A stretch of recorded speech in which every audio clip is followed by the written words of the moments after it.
Okay, mga kaigsunan, mayong hapon. Hapon ni Ronnie ako ka Pastor Renato. Gusto na kong ipaabot sa inyo ha nga doon na tay meeting karong pisa 20 karong bulan ha.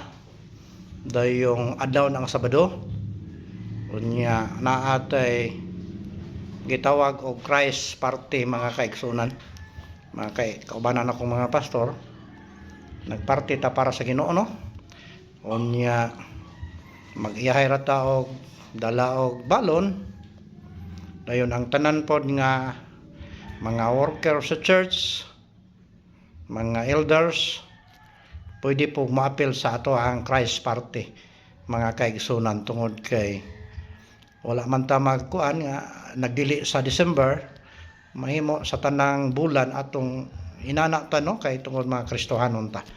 Pwede maapil ta sa ato ang parte dayong magdala rang ta og unsay atong mabalon o piring bakha para sa atong paniudto. Yang uban nagsaad nga magdalag mga pagkaon. So salamat kayo mga kaigsunan.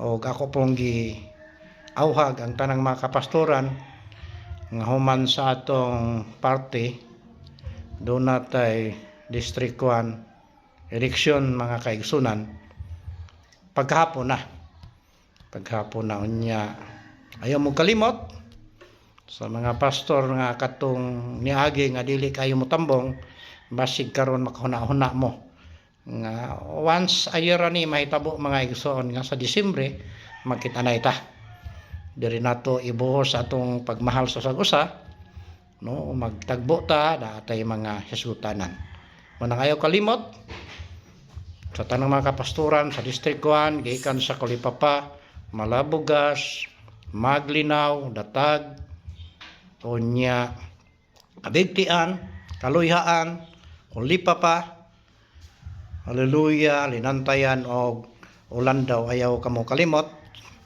mga kaigsunan. Abisan pas kan dumaw no.